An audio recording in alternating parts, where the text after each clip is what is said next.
Mu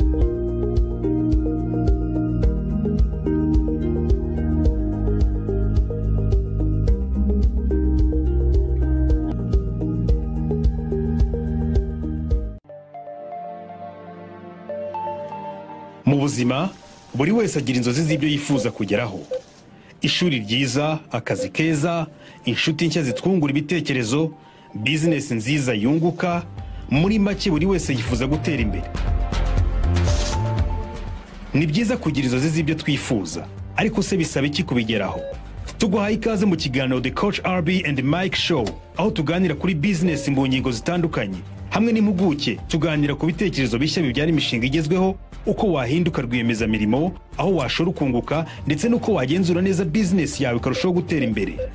Niba wifuza ubujyanama muri business ukora cyangwa witegura gutangira business, duhamagare tuganire. Ni buri wa mbere, buri wa gatatu na buri wa gatandatu kuri BTN TV guhera saa 9 z'umugoroba. Let's talk business. Reka nongere bayikaze, nitwa Mike Karangwa, n'umwanya w'ikiganiro AM Show. Nizere ko muri amahoro, nubwo bitoroshye turi muri guma mu rugo, birumvikana ntabwo byoroshye, ariko n'ugukomeza kwihangana kubera ko icyorezo duhanganye nacyo kuri uyu munsi, isi yose yahanganye nacyo, ni icyorezo kitoroshye. Kugeza uyu munsi abantu barenga 700 mu Rwanda bamaze kwicwa na coronavirus, hanyuma abarenga hafi ibihumbi 62 bamaze kuyandura, nubwo abenshi bakize nk'uko imibare ya buri munsi tugenda tubona igenda ibigaragaza. Rero navuga ko ntibyoroshye muri iyi minsi, ariko nanone no gukomeza kwihangana no guhangana n'iki cyorezo, by'umwihariko dushyira mu bikorwa amabwiriza y'isuku no kwirinda. Hanyuma ariko hakaza n'ikindi cyo kugerageza kwipimisha igihe ari ngombwa kugira ngo umuntu amenye ukuntu ahagaze. N'umwanya w'ikiganiro AM Show, nitwa Mike Karangwa. Mu kanya gatoya turaba dutangiye, ndatangira mbageza hamwe mu makuru y'ingenzi. Uyu munsi uraba ari umwanya wo kuganira cyane, ndashaka kumva abantu bakurikira kino kiganiro cyacu, ese kimaze kubafasha iki, kimaze kubageza kuki. Turashaka kumva ubuhamya cyane. Uyu munsi ni umunsi uri special kuri gahunda cyane y'ubuhamya. Hanyuma ndaza kubagezaho n'abandi bantu bamwe bihangiye imirimo. Ubushize harabona naberetse, uyu munsi ndagaruramo umwe, ariko ndabereka n'undi watangiye, umusore ukiri muto watangiye guhinga ibihaza. Ushobora kumva ari ibintu wenda bidafite agaciro, ariko byateje imbere havuka kandi bimaze kumuha akazi kenshi. Hanyuma ntekereza ko abajene mudukurikiye, rubyiruko mukurikiye cyane by'umwihariko, ni umwanya wo gutangira gutekereza no gukoresha ubwenge cyane kugira ngo mutangire kuvana amaboko mu mufuka. Mu kanya ndatangira mbabwira amakuru atandukanye, cyane ndababwira ukuntu business zigenda zihinduka cyane ku isi. Uruganda musanzwe mumenyereye rukora mu modoka ruzwi cyane ku isi rwo mu gihugu cy'Ubutaliyani bita Ferrari, rwatangiye kujya mu myenda. Ibyo ni bya bindi bigaragaza ngo ntugafata amagi yawe yose uyashyire mu gatebo kamwe. Uru ruganda rwabyumvise vuba, murumva namwe ni ibintu bidafite ahantu bihuriye. Uruganda rwakoraga mu modoka anahenze cyane kuko Ferrari ni ubwoko bw'amamodoka ahenze ku isi. Mu kanya ubwo ndabibabwiraho ko batangiye kujya gukora mu myenda. Turaza no ku bya COVID-19 uko nari maze kubabwiraho mu kanya, ubundi tuze kujya mu kiganiro cyacu ku buryo burambuye naho mu kanya gatoya.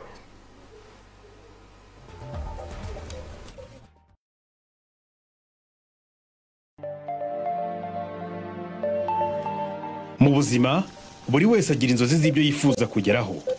Ishuri ryiza, akazi keza, inshuti nshya zitwungura ibitekerezo, business nziza yunguka, muri make buri wese yifuza gutera imbere. Ni byiza kugira inzozi z'ibyo twifuza, ariko se bisaba iki kubigeraho? Tuguhaye ikaze mu kiganiro The Coach RB. Ni buri wa mbere, buri wa gatatu na buri wa gatandatu kuri BTN TV guhera saa 9 z'umugoroba.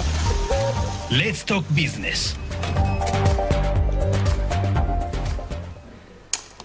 Reka ngarutse mu buryo burambuye nkuko nemaze kubasezeranya mu kanya kashize.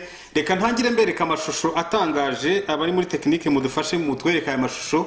Ni amashusho atangaje cyane. Iyi myenda muri kureba ni imyenda y'aba modo b'Abataliyani, n'abakobwa n'abahungu babukereye bazi gutambuka neza bari kugenda. iyi myenda rero mushobora kugira ngo ni fashion show isanzwe nk'izindi, ariko ni fashion show idasanzwe. Muri uyu mwaka uruganda rwa Ferrari rwabonye ibijyanye no gukora mu modoka bisa nkaho bigenda bisubira inyuma gatoya, none rwatangiye kwinjira mu bucuruzi bw'imyenda. Murabona bakoze imyenda yivanzemo umukara, umutuku n'umuhondo. Abazi imodoka za Ferrari musanzwe muzi ko na logo ya Ferrari ubwayo irimo umutuku, umuhondo n'umukara. Aya mabara rero nayo murabona ko ariyo bagiye bibandaho cyane. Uru ruganda rero rwa Ferrari rwatangiye kwinjira muri fashion. Umuyobozi warwo mukuru mu mujyi wahera mu gihugu cy'Ubutaliyani yitwa Maranello, niho bari bakoreye iyi fashion show berekana iyi myenda. Bavuze ko bari kugerageza gukora ibyo bita diversification ya income, cyangwa se kugerageza gushaka ahantu hatandukanye amafaranga uruganda rwakura. Iyi fashion show bayikoreye n'ubundi ahantu basanzwe bateranyiriza mu modoka ari mu majyaruguru y'igihugu cy'Ubutaliyani. Rero abantu bakunda imodoka za Ferrari ndatekereza ko abo ngubo mubonye akandi kantu. Ibi rero bikaba nanone ari nk'isomo rikomeye no kuri twe twese, bigaragaza ko ni cya kindi tujya tuvuga ko amagi yacu tutakwiye kuyashyira mu gatebo kamwe. Umuyobozi bw'uru ruganda buvuga ko bugiye kwamamaza iyi myenda kugira ngo abantu nibatangira kuyikunda cyane bazatangire kuyigura. Ngira ngo murabona bafitemo abakote y'imbeho, bafite imyenda ya sama, bafite imyenda yo gusohokana itandukanye. Nkuko mubireba iki ni kimwe mu bintu bidasanzwe cyabaye muri iyi minsi itambutse. Nizere ko rero ubwo ari isomo ryiza. Nawe niba ari ikintu ukora kimwe ushobora kureba ikindi ushobora kwinjizamo, cyane cyane ko babitekerejwe nuko ngo uruganda rwa Ferrari muri kino gihe cya guma mu rugo, cyangwa se isi yose yahuye na guma mu rugo, igihugu cy'Ubutaliyani kiri mu byakubiswe cyane na coronavirus, aho bapfushije abantu benshi. Rero bararebye basanga urwego bagurishagaho amamodoka rwaragabanutse, batangira kongera gutekereza nihe handi noneho bakura amafaranga yunganira inyungu y'uruganda. Batekereza rero mu bijyanye n'imyenda, kubera ko banafite brand ikomeye ya Ferrari isanzwe igura umugabo igasiba undi. Bahise bahitamo rero kujya mu bucuruzi bw'imyenda nk'uko mukiri kureba aya mashusho. Navuga rero kuga abakunzi ba Ferrari aho muri hose, mu minsi iri imbere turatangira kubona nyine bamwe na bamwe bambaye iyi myenda. Iyi myenda ikaba yarakozwe ngira ngo muri tekinike mwongere mutwereke. Iyi myenda yashushanyijwe n'abahanga mu bya design basanzwe bakorera inganda zikomeye nka Giorgio Armani, izindi nka za FHM n'izindi nyinshi zikomeye, cyane cyane ariko bagizwemo uruhare runini n'abahariya mu gihugu cy'Ubutaliyani. Rero mu minsi iri imbere ntimuzatungurwe iyi myenda mutangiye kuyibona, kandi ndabona ari imyenda myiza kabisa, imyenda ikoze neza y'uruganda rwa Ferrari. Reka tugaruke nanone hano indi nkuru nshobora kubasangiza yindi navuga idasanzwe. Yenda ni inkuru ya hano iwacu mu Rwanda, cyane cyane igana mu bucuruzi. Ubwo ndabwira cyane cyane abantu bari Rubavu, muratubwira uko bimeze by'umwihariko. Uho ivuga ko abanyarwanda badafite ibyangombwa byo gukorera muri karoti. Ibi rero ni ibintu bimuzanira inyungu nk'uko mubibona hano hasi muri no nkuru nahoze nsoma. Avuga ko ubu ngubu babasha gukora litiro 20 z'umutobe wa karoti ku munsi, kandi agacupa gatoya kagurisha amafaranga 400, ku buryo buri munsi abona amafaranga yo kwifashisha no guhemba abakozi. Murumva ko ari amafaranga atari make. Uyu mukobwa rwose umuzi azamushimire cyane. Niba litiro agacupa gato ubwo naka mililitiro 500 akagurisha 400, ubwo ni ukuvuga ngo litiro imwe yabigura byibura 800. Litiro imwe iramutse igura amafaranga 800, birumvikana neza ko uramutse ugiye mu mibare ugakuba macupa 20 akora ku munsi ni 16,000 ku munsi. 16,000 ku munsi ukubye yenda n'iminsi 30 byaba ari hafi 480 yaba afitemo, ntiyaburamo byibura nk'inyungu y'ibihumbi 200 aba afitemo muri icyo gikorwa akora. Rero imito bakora ni iyi ngiyi ivuye muri karoti. Navuga nti felicitation cyane. Zimwe mu mbogamizi ahura nazo nk'uko mubireba, avuga ko imbogamizi nyinshi ahura nazo zishingiye ku bushobozi buke butuma adatangiza ikigo nk'abandi bihangiye imirimo bose, ariko imbogamizi abona ko zizagenda zikemuka ko yatangiye gukorana n'ibigo by'imari. Reka tugarutse ahangaha muri studio nanababwira ko uno mukobwa Gwiza anakora divayi, akora mu macunga n'indimu, n'umukobwa kandi ukiri muto afite imyaka 27 gusa. Hanyuma wowe udukurikiye, niba ari ukirangiza kaminuza nturabona akazi, ahantu utuye n'icyo ubona gihari wabyaza umusaruro kugira ngo kiguteze imbere. Reka dufate urugero rw'umusore umwe warangije amashuri ahita atangira ibyo guhinga ibihumyo, ibyo guhinga ibihaza mu mbabarire. Tuvuye kuri uyu Gwiza wifashije karoti ziraboneka cyane cyane muri bice by'amajyaruguru. Hanyuma ariko reka tuve kuri uyu nguyu mubonye ibye, tujye ku wundi nawe wagiye mu buhinzi bw'ibihaza.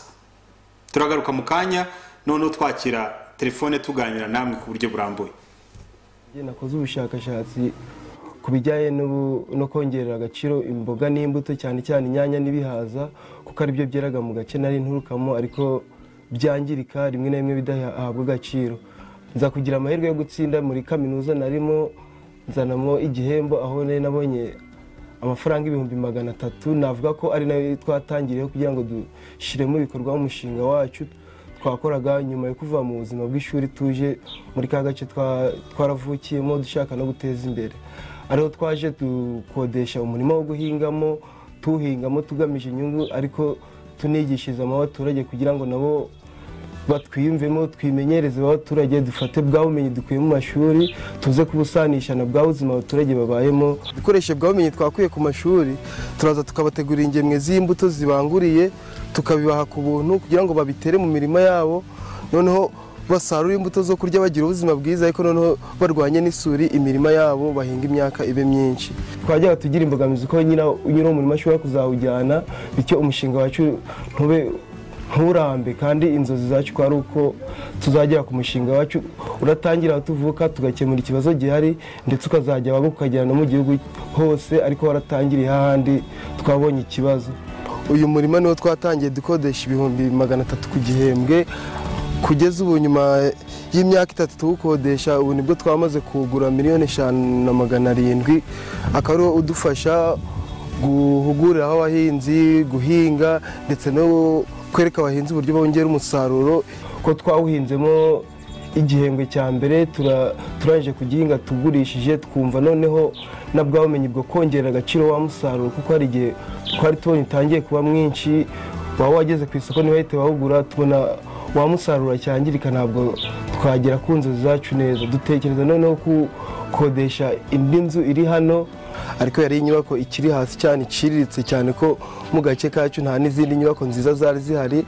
Nyuma y'amezi 7 tumaze kuhakorera nibwo twabonye igihembo cya mbere.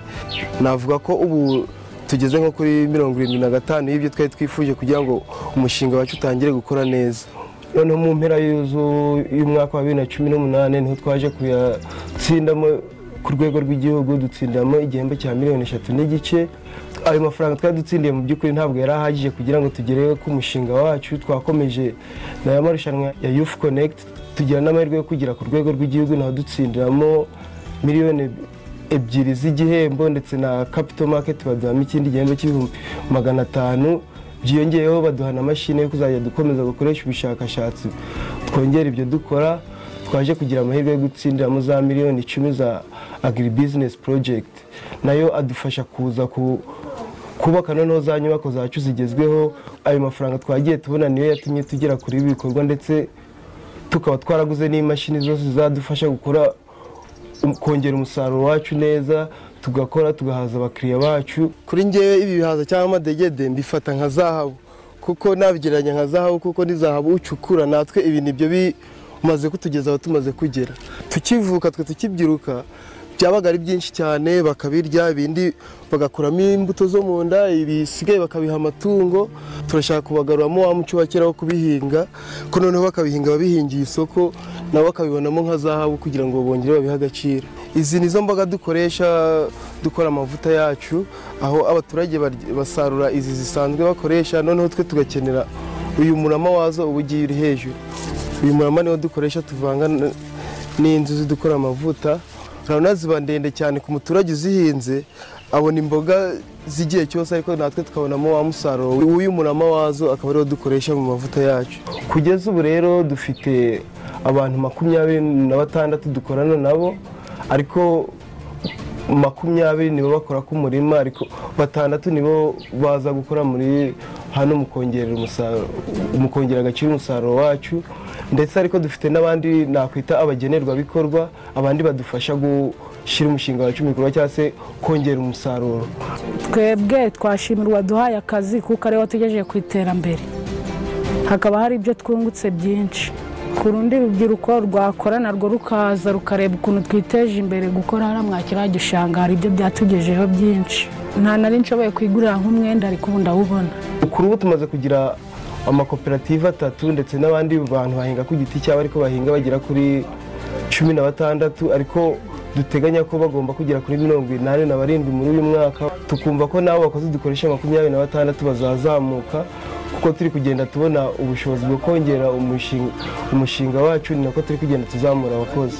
Mpere nko ku mavuta dukora mu bihaza, twe noneho by'umwihariko dushaka kwigira nk'iwacu ngo tujye dukoresha amavuta y'iwacu kandi afite umwimerere, kuko twe uburyo tuyakorana uburyo buri organique, akoreshwa n'ibintu bivuye iwacu gusa, noneho akanabanza kugurishirizwa n'iwacu, ku buryo dutekereza ko azajya ajya no hanze, ariko amenshi agacururizwa n'iwacu kugira ngo natwe tubanze twihaza. Uruganda rwadufashije cyane, ufite amafaranga make akenye amavuta araragariye, rwadufashije. Ukenye imboga arazibona, ntacyo tubura aho rugereye aha ngaho. Batubwira ko ari amavuta meza cyane cyane, ko bazi n'ibyo akorwamo, kubera ko bazi umumaro wa za nzuzi, bakaba bazi ibyo dukoramo, kumva ngo ni inzuzi, bakumva ngo ni imboga, bazi ngo mu mboga habamo vitamini A, bazi za vitamini zose bahita bumva neza ko bazikoresha, bityo bikabakundisha produit zacu. Mu myaka 10 iri imbere rero numva dushaka kuzaba twarageze ku rugero rwiza, aho kampani yacu ifite uruganda ruzwi mu rwego rw'igihugu, twaratangiye no kugemura hanze mu bihugu duturanye, nabo bari kubona produit zacu. Yes, nizere ko ubwo hari icyo mukuyemo.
Mu buzima buri wese agira inzozi z'ibyo yifuza kugeraho: ishuri ryiza, akazi keza, inshuti nshya zitwungura ibitekerezo, business nziza yunguka.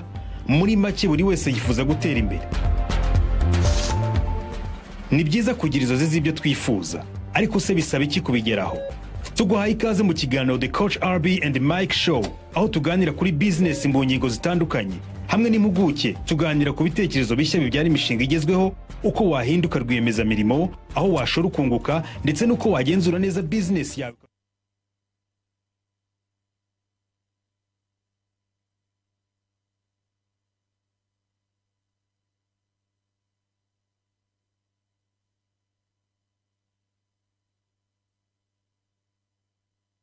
Ngo tuganire namwe, nize rero ko ubuhamya bw'uriya muvandimwe bwabanyuze kandi hari icyo bwabagejejeho, we na bagenzi be, kandi batangiye bahinga ibintu byoroshye cyane, ibihaza, ibintu biboneka, ariko noneho ntibahinga gusa, ahubwo batangira no gukora transformation. No kuvuga ngo bakora processing iyo kuvuga ngo ntibibi bihaza gusa, za nzuzi zivamo tube twazikoramo amavuta, kandi amavuta agira n'akamaro mu baturage aho bari abasore batuye. Bravo rero ku bantu, tuyizere na equipe yawe yose mukorana, bravo, cyane mukomeze gutera imbere nkuko twanashimiye wa mwana w'umukobwa nawe namwe turabashimiye cyane kuko mubaye icyitegererezo cyiza ku rubyiruko rwinshi rwo mu Rwanda. Ntabwo ari abo gusa, reka turebe undi musore mu minota mikeya nk'itanu witeje imbere. Yaratinyutse we atangira kubona amahembe y'inka abantu bajugunyaga. Impamvu tuzana bino bintu biciriritse ni ukubera iki? Nuko hari igihe abantu benshi babeshywe ko kugira ngo utangire kwihangira imirimo niba uri umujene, uri umuntu w'urubyiruko, uhera ku bintu bihambaye. Mubonye ab'inzuzi ibihaza byera hafi ya hose iwacu. Yenda mu mujyi wa Kigali si benshi babihinga, ariko mu mijyi yunganiye Kigali benshi barabihinga. Hanyuma wa kabiri, ahantu hose mutuye mu mudukurikiye mushobora kubona amabagiro.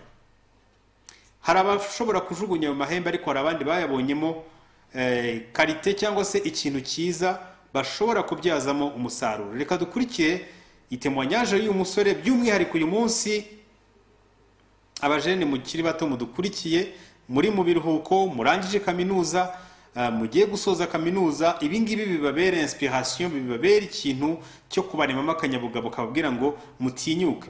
Mbibutsa ko kwihangira imirimo ntabwo ari bya buri wese, ariko uwagize n'ubwo bumenyi hari igihe kigera ugatinyuka wagira ibyo ushyira mu bikorwa. Reka turebe undi muvandimwe nawe. Nkaba mfite imyaka 26. Bino byo gukora kano kazi ko gutunganya amahembe y'inka nagatangiye 2016, 2016, 2017 kuko natangiye mu kwa 11 2016. Mu rugo kwabo twari turabakene nyine, bukene iki nyine, nanjye kwakunda umwana yigira ikirara, ndavuga nyine reka nzinanga mbonaje Kigali nje gushaka akazi bisanzwe nyine, akazi bene umuntu nyine mu rugo iki gutyo. Ariko kubera ko nari ndi umwana n'iki kandi umuntu nagakoresha umwana n'iki, nyine birangira akazi nkabuze. Bo birangiye nkabuze nyine, numvaga gusubira mu rugo biki nyine wapi, nese mfata umwanzuro nyine wo mu muhanda.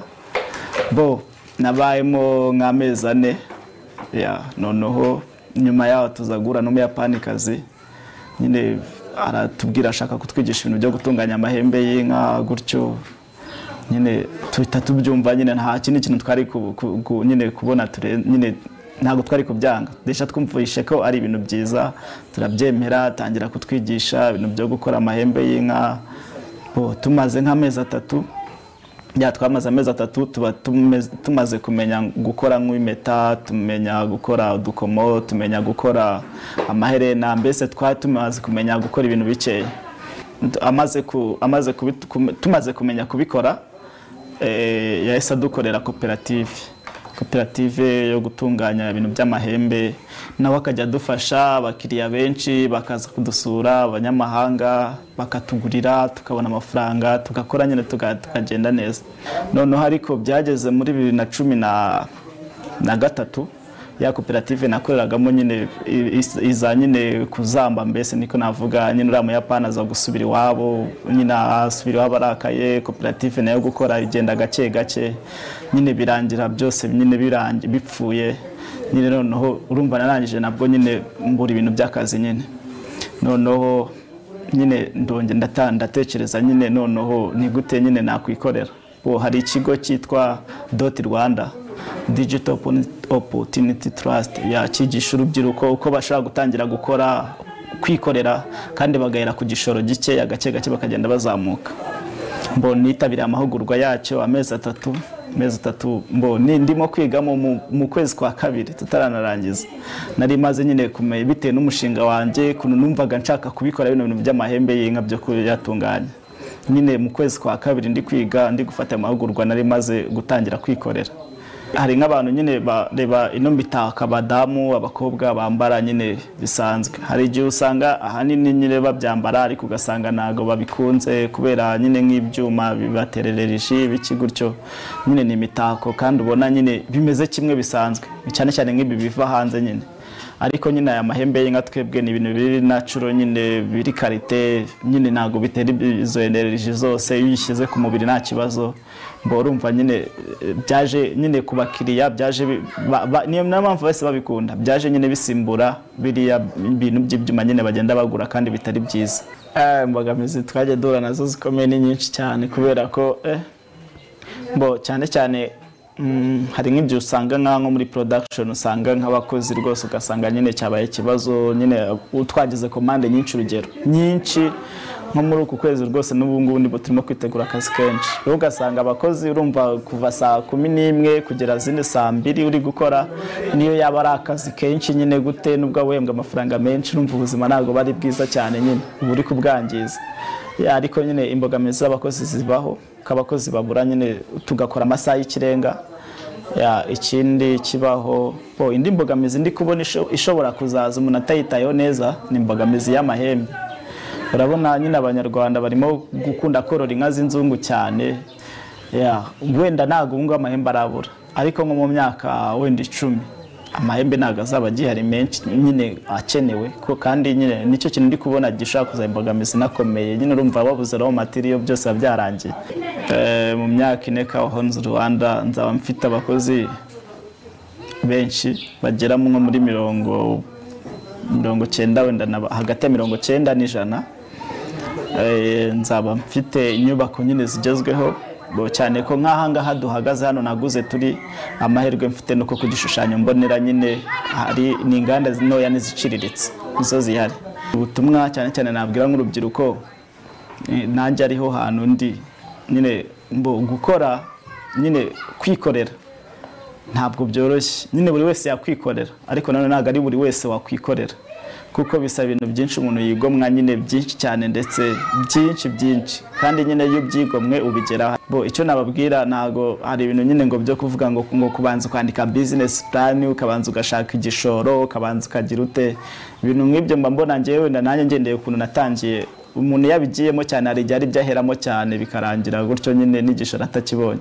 ariko ugerageje ugatangira gukora urugero niba ari nko ushaka nko kubaza ugatangira ufata ubajije urukezo bisanzwe urukezo twese turaruzi ukarubajisha ukagenda ugura udukoresho duke bigenda bizamuka kuruta uko tuvuga ngo ugiye kugura imashini bituruna cyangwa bigira gute ugenda uzamuka ikiza nyine dufite leta y'u Rwanda nyine abayobozi baturi hafi umukuru w'umudugudu w'akagari abashinzwe urubyiruko murenge nyine bose bagenda iyo bakubonye nyine bitekerezo. Arakoze cyane uyu muvandimwe uvuka mu karere ka Bugesera akaba yarafashe ibintu abantu babonaga nk'umwanda yahoze ari umwana mu muhanda ubu ngubu afite igishoro kirenga miliyoni 6 amaze kugeraho akaba kandi yarahaye akazi abantu benshi afite imyaka 27 gusa murumva ko ari iterambere ryiza cyane reka nshimira abantu badukurikiye kuri Facebook ndebye gato mbibutsa ko Facebook yacu yitwa AM Show ni iyi ngiyi icyo ukora uraza ugakanda kuri like kugira ngo ujye ubona notification ikiganiro kiba kiriho live nonaha n'ibindi twakoze byose murabona ko biba biriho ubwo dushimire cyane abantu bari bagiye banatwandikira cyane ku biganiro twagiye dukora kera n'abandi bantu bose ndabona abantu bari batwandikiye cyane ejo bundi mu kiganiro gishize nka Rafiki ati ndize kabisa repertoire yanjye ngiye kwiheraho menye ko dukorana ubwo turabashimiye ari Rafiki Manero Alphonse Willa Moses Mike Tyson Prince Louis Christian Hirwa Yves mwese turabashimiye hanyuma ubwo dushimire cyane n'abandi bakomeje kutwereka ko badukurikiye ikiganiro murabona ko kiba kiriho mushobora no kugikurikira kuri Facebook mukatwohereza ubutumwa bugufi byaba byiza cyane nabwo turabisoma ariko na nimero yacu iriho ubwo dushimire cyane uwitwa Jody Jojo ati mwiriwe neza uwo mukobwa mwaduha nambaye niba kuri radio Rwanda oya ntago turi kuri radio Rwanda Halo mwiriweho turamahoro witwa nde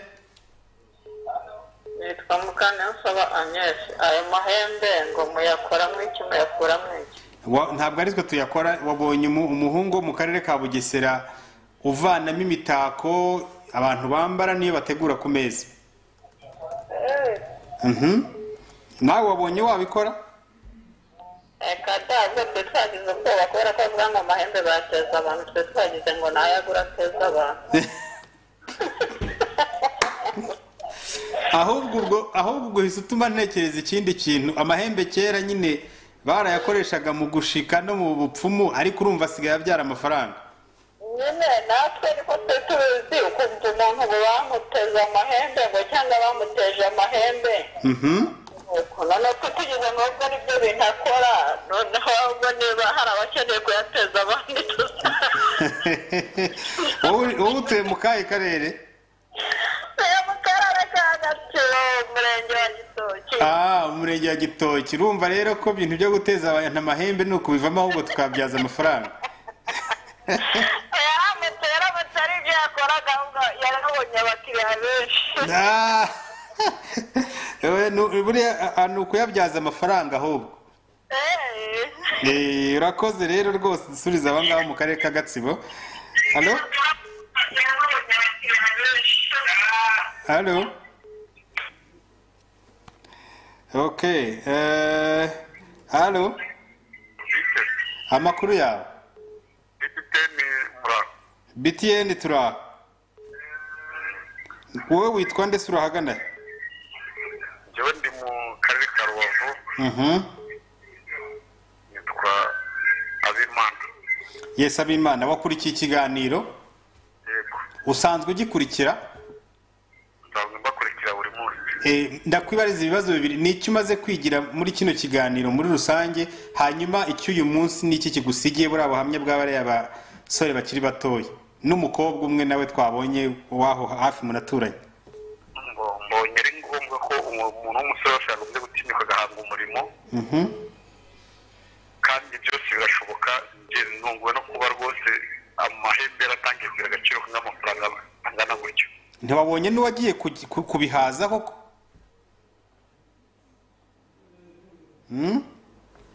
wabonye n'uwatangiriye ku myungu nibyo rwose biratangaje abirubavu badusuhurize alo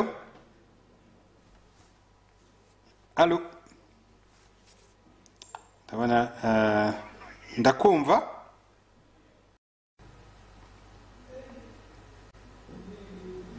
ati nibyo koko gukora burya no gutera imbere ni mu mutwe ntabwo numvaga ko rwose imyungu muko ntabwo narisoma kuri televiziyo ntabwo numvaga ko imyungu ishobora gutuma umuntu atera imbere kandi agaha n'akazi abandi murakoze cyane ndabakurikiye hari undi muntu umwe nabonye mu kanya ka notification wanyandikiye kuri Instagram nawe reka murebe mwihangane gatoya afite izina ryanditse mu nyuguti z'igishinwa ntago ndi kurisobanukirwa neza ariko yagize ati ndabashimiye cyane uburyo mukomeza kuduhugura uyu munsi nejejwe no kubona umuntu ukora umutobe muri karoti kuko karoti rwose natwe iwacu hano mu karere ka Nyabihu turazifite ku bwinshi kandi ziranangirika cyane nanjye rwose uwo mukobwa anteye ishyaka witwa shi kamanzi nawe ubwo turagusuhuje ndabona icyo wari watwandikiye hari ikintu kiri personnel ntabwo twakwirirwa tugisoma hano kuri televiziyo hanyuma rero nizera ko ubwo kuri Facebook niba hari ubundi butumwa bwaba bwamaze kuzaho namwe ndaza kongera mbusome mu kanya gato mu minota mike cyane ndaza kuba ngana ku musozo cyane cyane nizera yuko ibyo twaganiriyeho kuri uno munsi hari icyo byabasigiye cy'umwihariko kubera ko buri munsi ni ukwiga buri munsi ni ukwiga ubwo ngubwo mbonera no gusoza abashuti bacu bari mu karere ka Gicumbi namwe nzi ko mudukurikiye cyane mbibutsa ko kuri Facebook igihe mudukurikiye byaba byiza ukanze like ugakanda share kugira ngo bigere no ku bantu benshi kurutaho umuntu uri ku murongo nawe namwakira uri kuri telefone nonaha reka nakire uyu nguyu umwe alo wiriweho okay yavuyeho ndakira undi alo oh la la hanze yitabye ariko ntiyavuga ndongera nakire undi umwe kubera ko uyu muvandimwe sinzi impamvu atari kuvuga. Allo allo. Okay, sinzi impamvu noneho hari batari kuvuga, ubwo ngubwo ndaza kongera mbakire mu kanya. Naho rero nshaka gusoreza ikiganiro mu minota 40 nagenewe, ndabona isa nkigeze ku musozo, ariko mbatera ishyaka mbabwira ngo mukomereze aho ngaho. Hari programme twabasezeranije y'ikintu cyitwa link yo kubaha. Uyu munsi coach Albi ntabwo yabonetse, ariko kuwa gatatu azaboneka. Ko link tuzayibasangiza no kuri website yacu, tuzayishyiraho ku munsi w'ejo. Muzatangira kwiyandikishirizaho ba bantu bafite imyuga bagiye bazi ku buryo butandukanye. Ndumva rero nahangangiye gusoreza, reka mbashimire cyane mwese mwakomeje kubana natwe kuri no mugoroba. Mukomeze munogerwe n'izindi programme za BTN TV. Mwakoze. Nitwa Mike Karango, nakagaruka.